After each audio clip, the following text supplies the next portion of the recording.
We're back near the banks of the Potomac River, where there are still more questions and answers at this hour following the deadly midair crash near Reagan National Airport.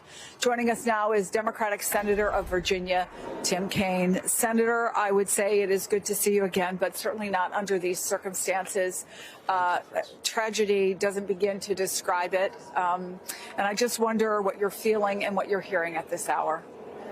Well, I'm feeling immense sadness for the families that were affected, and also a little bit of a sense of dread, because this is a small community. When the list of names come out, the 60 passengers, the 4 crew, the 3 service members, you know, we're going to have some contacts with them. That people in the office will know them. People in other Senate offices will know them. I've been through events like this before, and so you kind of dread hearing who has actually suffered as a result of this. I do want to praise the first responders, you know, multiple jurisdictions, local, state, and federal.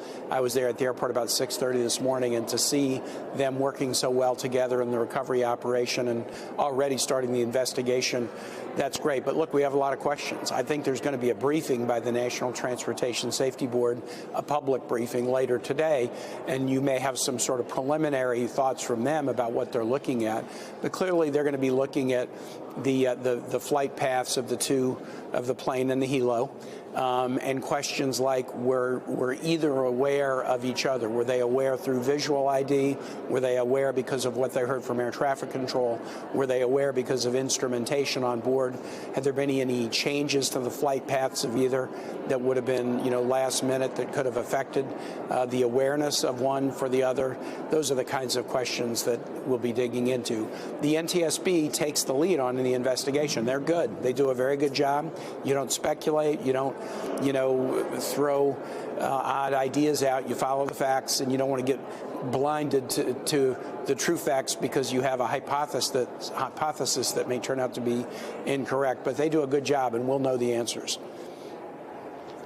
Well, let me ask you about what President Trump had to say today, because he had 2 specific points of criticism. One is that the NTSB, he said history tells us, takes a very long time to come to a conclusion, and he felt that the American people deserved answers, and so he put some of his own ideas out there, including suggesting that DEI, diversity, equity, and inclusion policies had somehow played a role in this crash.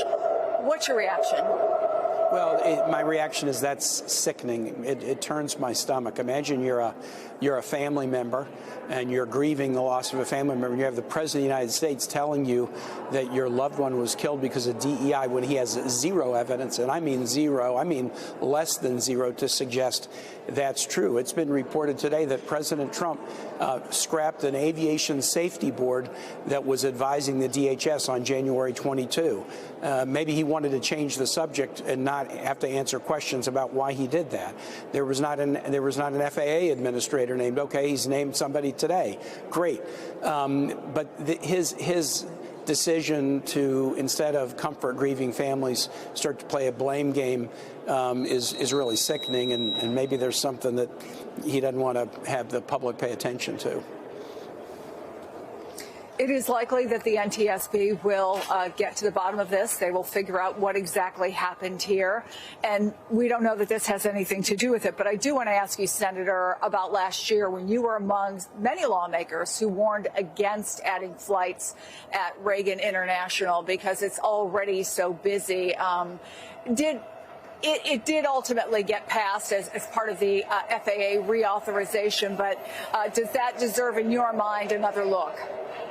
It absolutely does. Look, I have been raising concern about congestion at this airport for a very long time, and it really ratcheted up in connection with a bill that we passed last March. There was an effort by some in Congress to put even more flights into this airport. This is a small airport. I was listening to some of your earlier guests. It's on a small footprint of land. It was designed to accommodate about 15 million passengers in and out a year. It's well over 20 million now.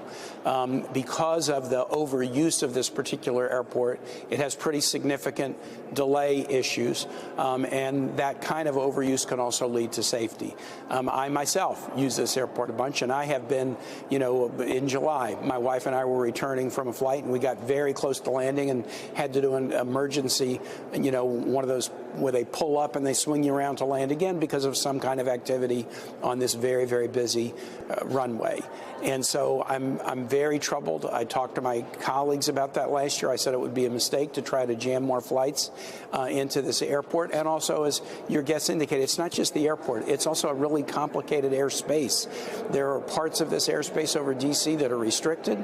The intermixing of military flights at a number of military installations and commercial flight makes this very, very complicated. And so do I know that this was a factor? Absolutely not. Do I have confidence the NTSB will tell us if it is a factor? I do. Virginia Senator Tim Kaine, thank you so much for taking the time to talk to us.